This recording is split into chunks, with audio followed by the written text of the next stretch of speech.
La forma C encierra un gran número de valores gramaticales y aparece en estructuras sintácticas muy diversas, por lo que resulta una de las piezas más complejas de la sintaxis española. Es por ello que los aprendices de español pueden tener dificultad para comprender este uso, ya que en su lengua materna hay formas distintas o no las hay, por ejemplo, el C reflexivo. El uso de los pronombres reflexivos es menos estricto en inglés. Se puede decir I wash every morning y no es imprescindible decir I wash myself every morning. Mientras que en la lengua de señas colombiana no existe explícitamente el pronombre, sino que los verbos se asignan sobre el propio cuerpo. Allí se ve lo reflexivo. En la escritura de las personas sordas es posible encontrar este pronombre, pero quizás sus usos aún no están regularizados.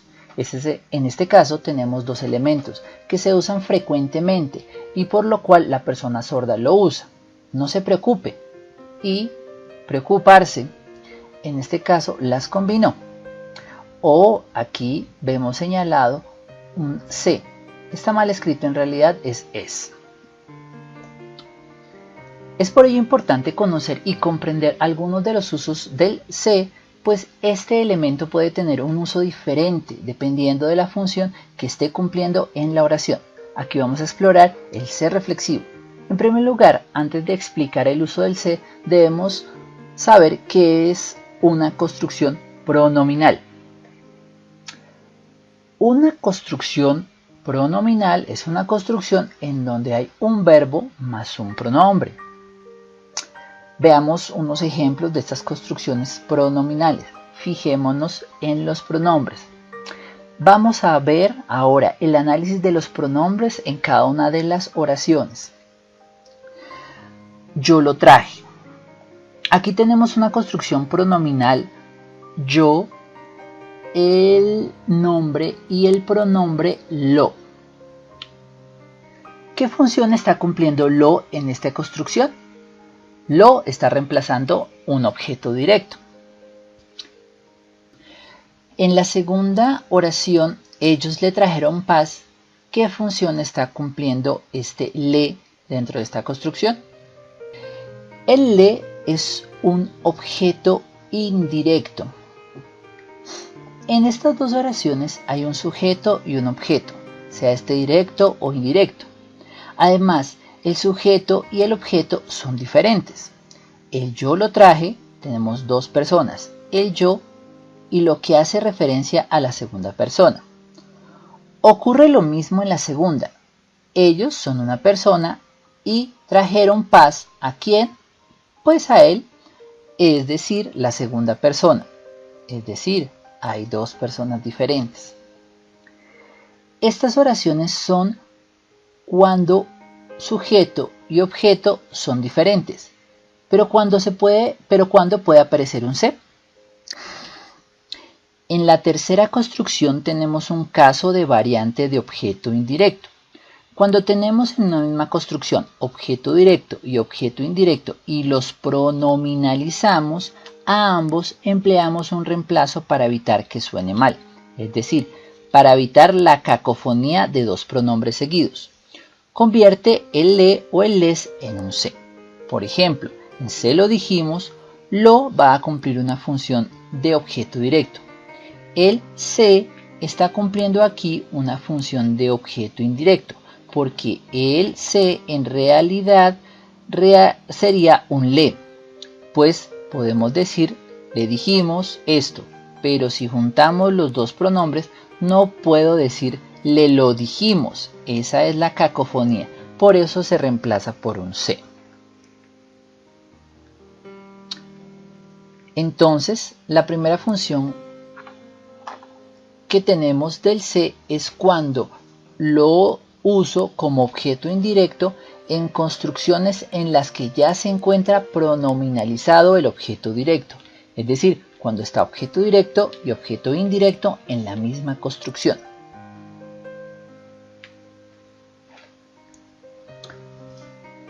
Miremos estas oraciones.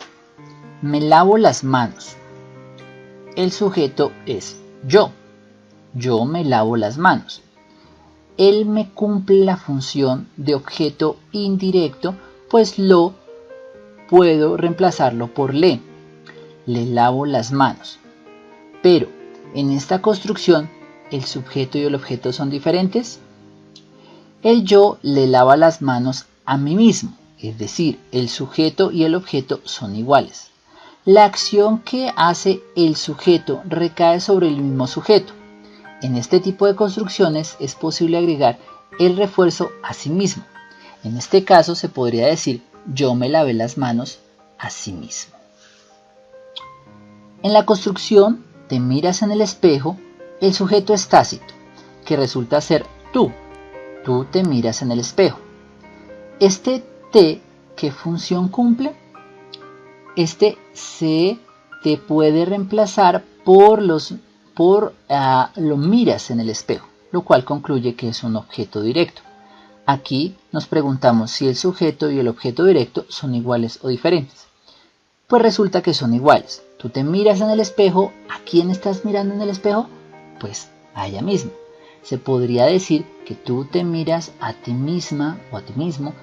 Podemos poner un refuerzo a ti mismo o a ti misma. Recordemos que esto es para cuando el sujeto y el objeto son iguales. Cuando el sujeto y el objeto se refieren a lo mismo, el pronombre que voy a usar o que vamos a usar se llama reflexivo. Esto significa que el sujeto refleja la acción en sí mismo. Ahora bien, ¿qué pasa con el se en esta construcción? El se prepara la comida. ¿Qué función está cumpliendo el se? Voy a reemplazarlo por le o lo para saber su función. Sería él le prepara la comida. Por lo tanto, es un complemento indirecto o objeto indirecto.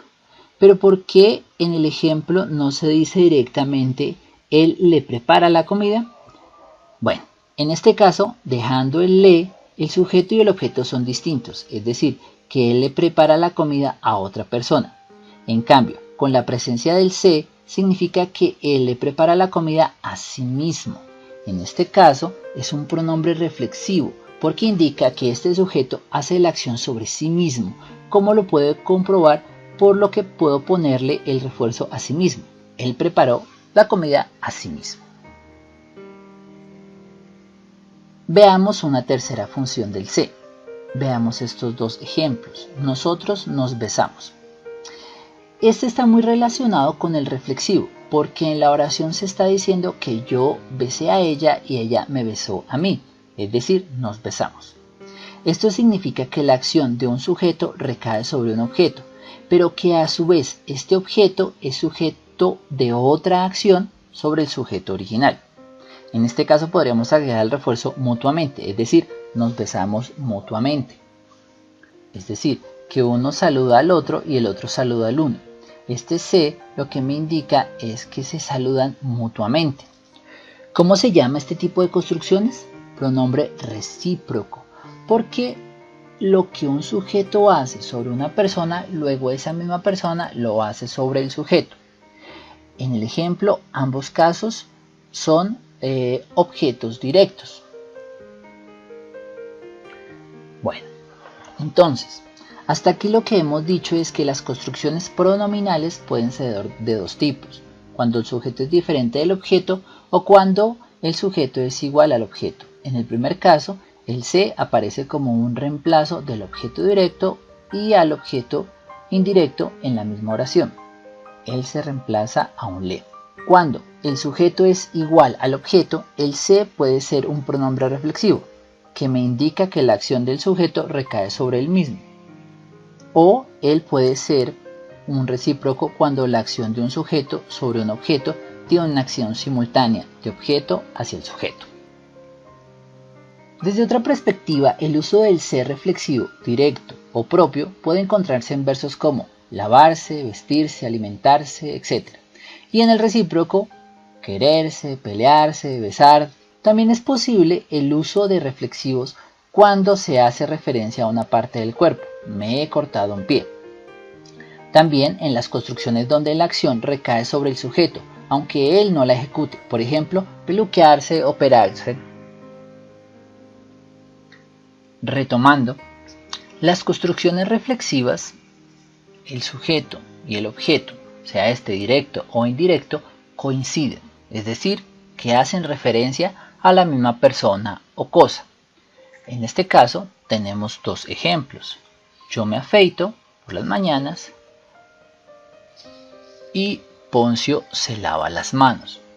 En ambos casos, el sujeto hace la acción a sí mismo, afeitarse a sí mismo y lavarse las manos a sí mismo. En este caso, el pronombre se ocupa la tercera persona del plural y del singular en la conjugación verbal. También tenemos que en las conjugaciones reflexivas el sujeto realiza acciones sobre sí mismo o sobre alguna parte de su cuerpo o sobre algo que lo lleva o que tiene. Veamos los ejemplos. Bañarse, ducharse, vestirse, afeitarse, depilarse, tatuarse, cortarse, lavarse, mancharse, mojarse, pintarse, ponerse, quitarse, secarse, etc. Vemos que en los dibujos la acción recae sobre sí mismo, sobre una parte de su cuerpo, sobre algo que se lleva puesto o algo que se tiene. Veamos este ejemplo. La abuela Lucía se tiñe el pelo en la casa una vez al mes. Cada semana se corta las puntas y a diario se peina como una verdadera profesional. Siempre se mira en el espejo mientras utiliza el secador y sabe realmente cómo conseguir el mejor resultado con su cabello. En este ejemplo encontramos una construcción reflexiva sobre la abuela y lo que hace en su cuerpo, bueno, en su peinado. Se tiñe, se peina, se corta. Ahora bien, ¿en qué momento se debe comenzar la enseñanza del C? Bueno, desde el plan curricular del Centro Virtual Cervantes para la Enseñanza del Español, el C y los valores del C comienzan desde el nivel 1. Allí se explora básicamente el pronombre reflexivo: levantarse, peinarse, desayunarse, tardarse, amanecer y múltiples experiencias con él. En A2 se empieza a utilizar para indicar dentro de los pronombres átonos de objeto indirecto, el me, el te, el le, cuando hay presencia o ausencia obligatoria de algo. Se lo doy a Luis. Ya en los niveles B1 y B2 se profundiza en el uso del C y entonces aparecen ya valores y significados como pronombre de objeto indirecto ante otro objeto directo de tercera persona. Por ejemplo, se lo doy. El se en este caso es el objeto indirecto y el lo el objeto directo. Doy sería el verbo. O en pronombres para recíproco, eso que admite la incremento del uno hacia el otro. Se quiere. Igualmente en B2 se amplía nuevamente el significado del valor C y entonces se utiliza para diferenciar semánticamente con los verbos de movimiento. ¿Sí? Cuando se utiliza la voz media. Se abrió la ventana, se fundió, se mitigó. Ya en el nivel C1 y C2 se profundiza el valor del significado del C. En este caso vemos ya bastantes formaciones o construcciones con el valor C en estos dos niveles, desde los impersonales pasivas reflejas hasta los dativos posesivos. Si vemos, los usos del C son muy complejos y están reflejados en este mapa. Sin embargo, son muy amplios los usos que tiene el C y que resultan importantes de estudiar para el desarrollo de propuestas didácticas avanzadas para los aprendices de español. En este simple y sencillo tutorial solo abordamos los 3 primeros usos de todos los posibles. Ahora bien, desde la gramática cognitiva tendremos que decir que en los casos como se peina, se ve en el espejo, se pinta en su cuadro, bueno, etc., reconocemos correferencialidad entre el sujeto y el complemento directo, pero también distinguirlo entre la representación de esa entidad como sujeto y de su representación como complemento directo. Es decir, en las oraciones reflexivas se reconocen los momentos funcionales del sujeto, complemento claramente diferenciados. En la figura 2 se sugieren los rasgos comunes a las construcciones reflexivas prototípicas, donde el sujeto es correferente con el complemento directo y además se reconocen disociación perspectiva de esas dos funciones, bien porque se implica una relación de una parte con la otra parte o del todo con una parte, como en peinarse o lavarse, donde la acción recae solo en una parte de la entidad aunque no se especifique cuál, bien porque la entidad sea concebida desbloqueada en dos espacios mentales distintos, como los dos sujetos que perciben su imagen en un espejo o que reproducen una imagen de sí mismos en un cuadro. Veamos un ejemplo. Desde la gramática cognitiva podemos decir ella se peinó. Ella es todo un sujeto, pero también hay una correferencialidad frente a su cabello. Es decir, que ella es el todo, su cabello es la parte. Sabemos que hay una relación de el sujeto sobre el objeto. Claro, el objeto es también a su vez parte del sujeto. Pero la parte también se relaciona con el objeto directamente. Por lo tanto, para poder mirar esta expresión, ella se peina, tendremos que mirar desde la gramática cognitiva que el sujeto ocupa dos imágenes o establece dos imágenes, una como el todo y otra como la parte. Y las acciones están del todo en la parte y de la parte en todo. Y allí está lo que radica la función reflexiva.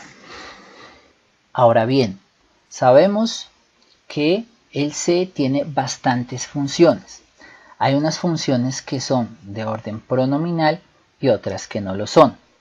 Aquí solo exploramos una parte de lo pronominal y resulta complejo para un extranjero o para una persona sorda o indígena cuya lengua materna no es el español poder comprenderlos. Se recomienda a los formadores poder comprender a plenitud todos los usos del se para poder expresarlos dentro de las situaciones o actividades que se formulen para el aprendizaje del español.